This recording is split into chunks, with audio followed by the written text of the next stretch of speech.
ఓం శ్రీ గురుభ్యో నమః. అందరికీ నమస్కారం. See, in this video, let us examine what is a purposeful life or Sarthak Jeevanam as revealed by a master.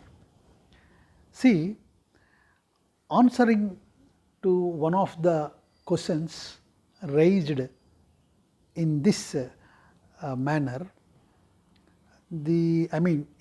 on this topic, the master said like this.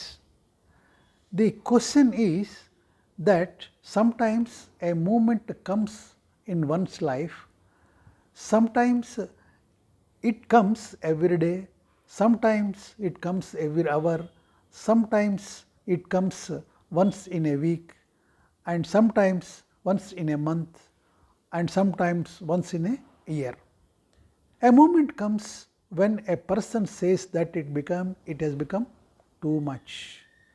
When a person becomes so anxious and restless, at that moment he does not understand what to do. If he tries to chant with the beats, he cannot concentrate. When he tries to read any scripture, the mind does not want to read. Nothing appeals to him at that point. It becomes very difficult to get out of the situation.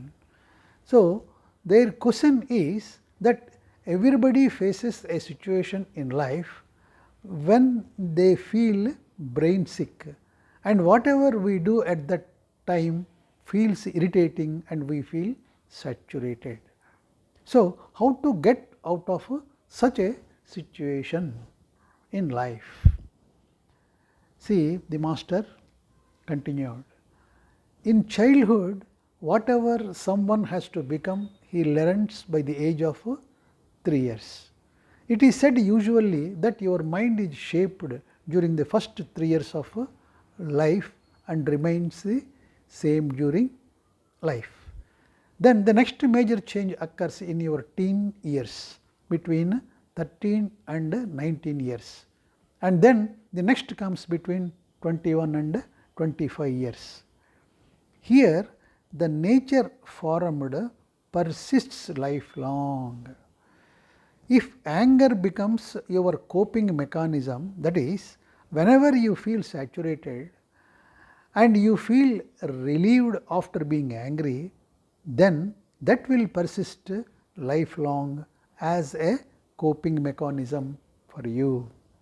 It is extremely difficult to come out of it, because whenever you feel angry or troubled, your mind says that you will be fine after you get angry, because a neural pathway is created in your brain. So, a person who expresses his feeling through anger, and it becomes their behavior for expressing even feelings, and several people do not get angry but keep it inside them, and then there are many who adopt both the behaviors, that is, they express sometimes and at other times they keep it inside, and there are others who gulp it down and gradually keep contemplating over it and develop a grudge against the other. Such people are neither happy with themselves nor with others, and they are not happy with anyone in the world. Then when their mind is fine, when their mind is fine, they find everyone better. Now, how can we get out of that situation? So, it is like a bottle of soda that has been shaken badly. It is a fizzy drink that has been stirred and shaken badly, and it is bottled up. So, as soon as you open it, it will ooze out like a fountain.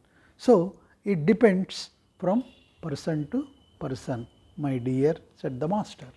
And he continued, you can take a notebook and start writing what is troubling you. Either you can write it or you can have a good conversation with a friend, and such a conversation has a lot of strength and healing. But there are hardly a few trustworthy people in this world.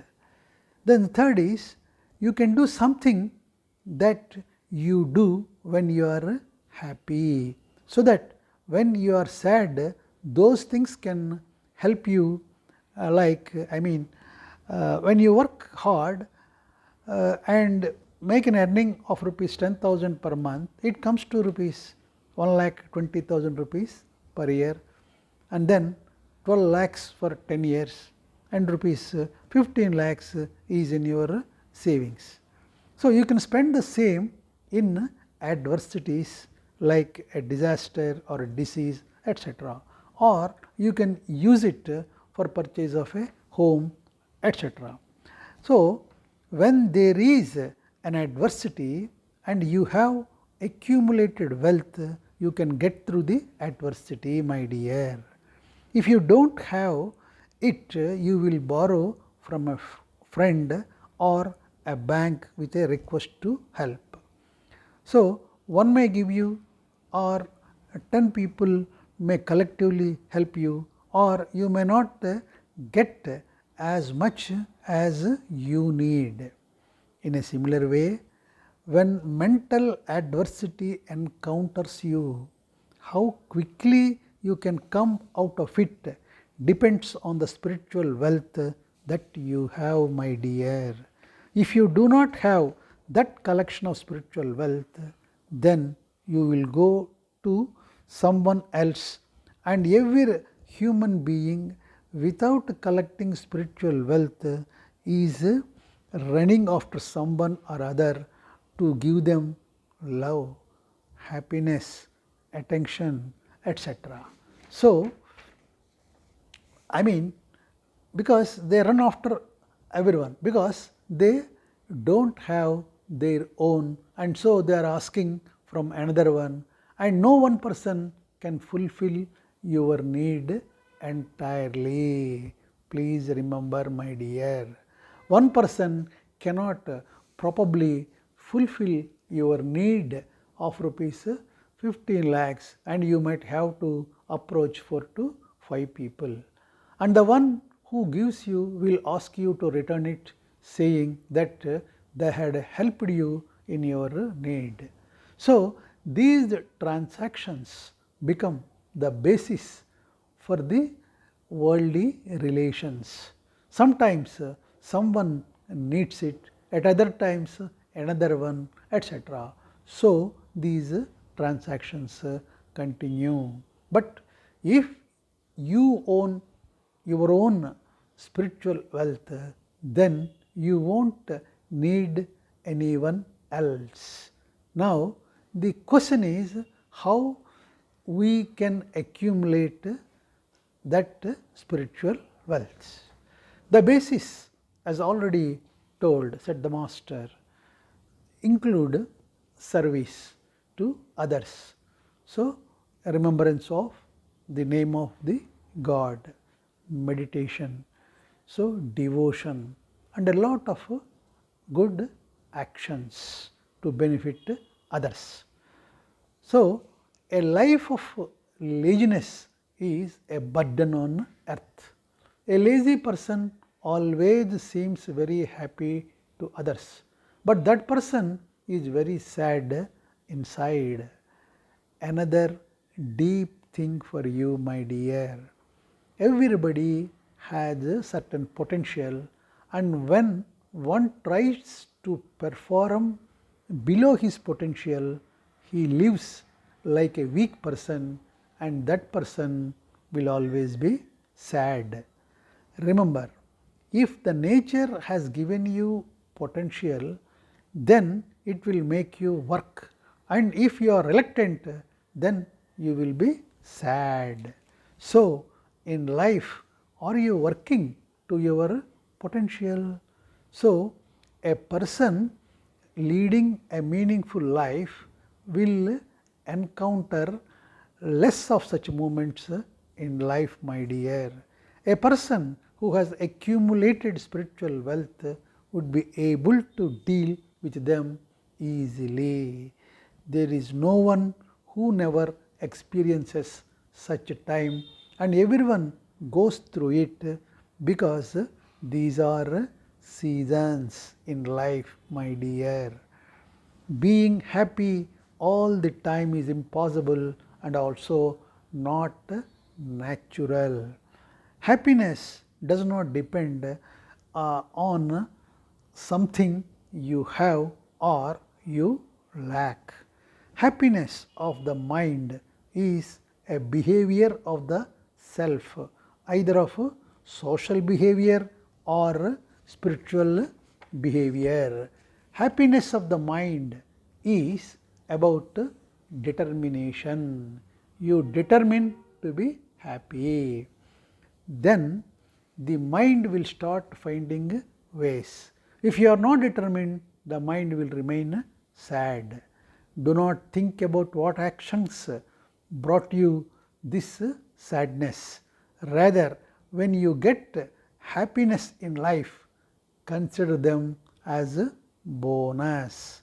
We think that everything should always be good in my life, and if a bad event occurs, then we think it is wrong.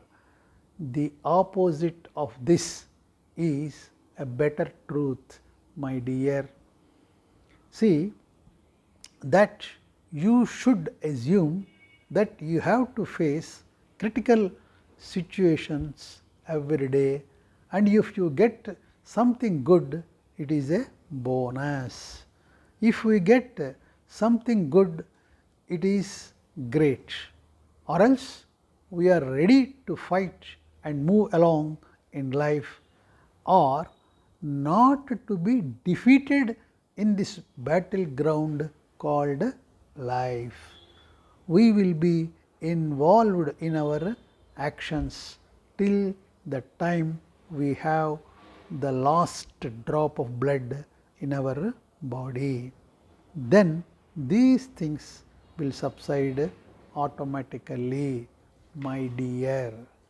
So, this is all about the Sarthak Jeevan and purpose of life. Thank you all.